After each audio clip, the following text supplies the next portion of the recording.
So, I talk about a lot of fairly controversial topics on this channel, socialism, trans issues, etc. And, that can be kind of stressful and kind of tiring. And so, in this video, I wanted to sort of take a step back and talk about something a little lighter and a little less controversial. So, anyways, pedophilia. Now, I want to say at the outset, I understand that pedophilia is a very loaded topic, and I understand that when people talk about this subject, there are a lot of very intense emotions that fly around. And, understandably so, right? Because this is a very sensitive and very important subject. So I just wanted to say, because I know that some people at least are going to take the argument that I'm about to make to be fairly controversial. So I just wanted to open this video by clarifying a few things, okay? I believe that molesting children is immoral. I believe that it should be illegal. I believe that it should not be normalized or accepted as okay, because it isn't. I believe that child porn should be illegal. I believe that we should have an age of consent. I don't want to lower the age of consent, etc. Okay, so I'm with almost everyone on all of those issues. So what is the take that I've sat down here today to defend? Well, my position that I wanted to talk about, simply put, is that we should destigmatize pedophilia. Our culture currently has a very aggressive social stigma surrounding the concept of pedophilia and pedophiles, and I think that that's a bad thing. I think that that is not good. Now, it's important to note that when I say pedophilia, I do not mean child sexual abuse. Pedophilia is simply defined as a persistent and intense sexual attraction to prepubescent children. Pedophilia is not a sufficient, nor is it a necessary condition for child sexual abuse. I believe the majority of people, of adults who commit acts of child sexual abuse are not even pedophiles, and a large number of pedophiles never commit any acts of child sexual abuse. So what do I mean when I say that we should destigmatize pedophilia? Well, there's a very common, the way that our culture currently approaches the topic of pedophilia is basically, if you ask the average person, they'll likely say that all pedophiles are evil, disgusting people who should be killed or put in jail or something like that. In fact, the first time I ever thought about or talked about the issue of pedophilia was after I watched, a few months ago, a video by a very prominent left-wing YouTuber named Shoeonhead, who made this video where she was making all kinds of comments about how the only cure for pedophilia is a bullet, and all pedophiles get the wall, etc., etc., etc. And I basically said, look, I don't think that this kind of rhetoric is good. I think this kind of rhetoric is very bad and harmful. So when I say that we should destigmatize pedophilia, what I mean is that we need to move away from that way of approaching the topic of pedophilia, of, just this sort of vitriol and this conception that all pedophiles are evil and horrible people and so on. So why do I think that we should destigmatize pedophilia? Well, there are two major reasons. The first is that it unfairly harms non-offending pedophiles, and the second is that it harms children. So I'll start with the first point. So basically, I believe that non-offending pedophiles do not deserve any moral condemnation or blame in virtue of them being pedophiles. The basic reason for this is that I don't think we can be held morally responsible and be morally blamed and be said to deserve to suffer in virtue of factors which we have no control over. So you can't hold somebody responsible for something that happened to them that they didn't have any conscious influence over. In the case of pedophilia, we are talking about a condition which some people have clearly through no fault or choice of their own. There are various theories regarding the causes of pedophilia. Some experts claim that the causes are neurodevelopmental. Differences in the brain structure of pedophiles have been noted, such as frontocortical differences, decreased gray matter, unilateral and bilateral frontal lobe and temporal lobe changes, etc. There's also evidence that pedophiles often have the attraction that they do because they themselves were abused as children. Some experts propose that pedophiles have arrested psychosexual development caused by early childhood stress, which has caused their development to be fixated or regressed and is manifested in their sexual preferences for children.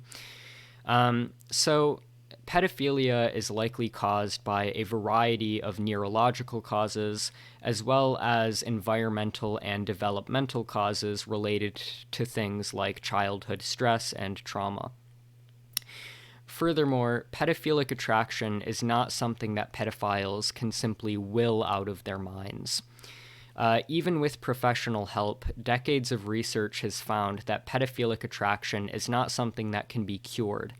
Rather, therapists have instead turned towards helping pedophiles resist their urges because they realize that they can't get rid of them completely. So, my basic point is this, right? We can only hold people morally responsible for things which they have control over. In the case of desires which people have no control over, while they can be held morally responsible based on how they respond to those desires, we cannot hold people morally responsible for having the desires themselves. The point here is that we shouldn't blame non-offending pedophiles because it's not their fault that they're pedophiles. They can't control their desires, they didn't choose to have their desires, and if they haven't acted on their desires, they haven't done anything morally wrong or blameworthy, and so by no reasonable moral standard can we say that they deserve to suffer. To make this point more intuitive, imagine a hypothetical, right? Imagine we have a guy named Johnny, and Johnny's like a 30-year-old dude. He's an upstanding citizen, he's only attracted to adults, etc. And imagine one day Johnny is taking a walk and he gets kidnapped by a mad scientist. And the mad scientist takes him to his laboratory and implants a chip in Johnny's head, which makes Johnny sexually attracted to prepubescent children. And then he says, "Hey, Johnny, just so you know, I just put this chip in your head, so now you have a sexual attraction to children. Have fun." And then he lets Johnny go on with his life. And then Johnny thinks, well, shit, I don't want to be sexually attracted to children, and I don't want to hurt any children. So Johnny spends his entire life staying away from children, never goes near any children because he doesn't want to put them at risk. He finds a therapist to help him resist his urges, and he spends his entire life resisting these urges. And, he does it successfully, right? He lives a full life, dies of old age at 100 years old or something, without ever molesting a child or harming a child in any way, or even coming close to doing so, because he spent his entire life successfully rejecting these urges that were implanted inside of him by the mad scientist. So the question is, would we say that Jonathan is a bad person or deserving of suffering? Well, obviously not, right? Because it's not Jonathan's fault that this chip was implanted in him, right? These desires were implanted in him by someone else in an involuntary fashion. He didn't have any control over it. So it would be absurd to blame him for it or to call him a bad person for it. But the problem is, if we don't believe that Jonathan is a bad person, then it's unclear how we can call almost any real world non offending pedophile a bad person. Because the conditions which cause pedophiles in the real world to develop their urges are equally as unchosen as the conditions which caused Johnny to develop his urges, right? Why should it make a difference whether these desires were implanted in you by a mad scientist or by the genetic lottery or by someone who molested you as a child, thus causing you to develop those urges? So that's the first argument. So the basic idea is we can morally blame people for molesting children, right? We can morally blame people for how they respond to their desires, but we can't morally blame people or say by any reasonable moral standard that they deserve to suffer or anything like that just in virtue of having certain desires that they had no control over, and that they didn't choose to develop. And so, therefore, the argument goes that stigmatizing pedophilia is wrong because it causes non-offending pedophiles to suffer, and non-offending pedophiles do not deserve to suffer. Now, the second argument, and probably the more important argument, for sure the more important argument, is that stigmatizing pedophilia harms children. And there's at least a few reasons for this. One reason is that when pedophilia is stigmatized and pedophiles internalize that stigma and that guilt, that increases their levels of distress and psychopathology and isolation and loneliness, and all of these feelings, right, isolation and distress and so on, are statistically speaking huge risk factors when it comes to committing abuse. Right, a pedophile is significantly more likely to commit abuse if they are higher on these metrics. Additionally, if pedophiles internalize this guilt and internalize this feeling that they're monsters and they're a menace to society and they should be ashamed of who they are, etc., this makes them less likely to come out as pedophiles to other people because they're afraid that they're going to be ostracized and shunned and so on. And this is a bad thing, right? Because if pedophiles are less likely to come out, then that means they're less likely to seek therapy. And therapy is necessary to help pedophiles work through their feelings in a way which is productive and minimizes their risk of harming children. And additionally, if we don't know who the pedophiles are because they're too afraid to come out, we can't deal with them in a way which minimizes their risk of harming children and work around them in a way which minimizes that risk.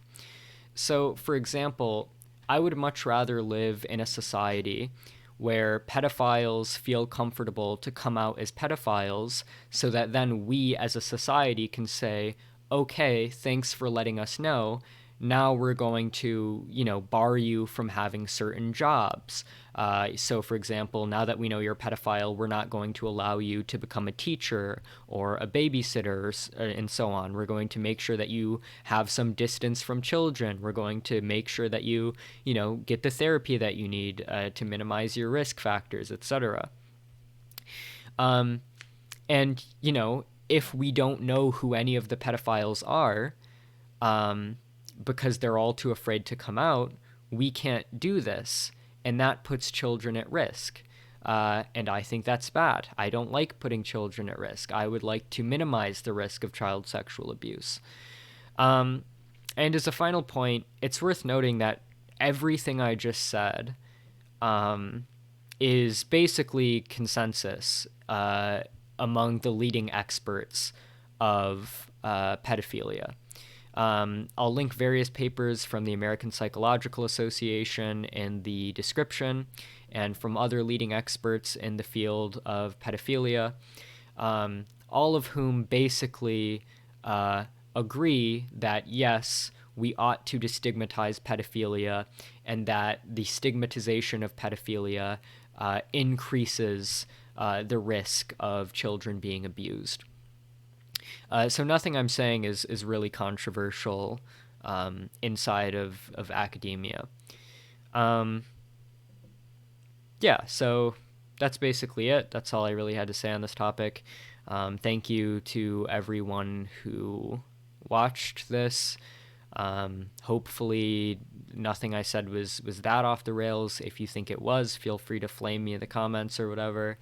I want to give an obligatory shout out to all of my $10 patrons, that being Eloy Points, Eduardo Squidwardo, Raven, Benny G, SJEW Nelson, Alex Monzoni, Alexander Adams, Liam Offer, Isocratic, Julius Conan, Sleepy Snacks, Cole the Science Dude, and Red Flare 31. Thanks to everyone who supports me. If you would like to support me, I'll put the link to my Patreon in the description. I basically try to write semi-frequent articles about the same types of subjects that I talk about on this channel.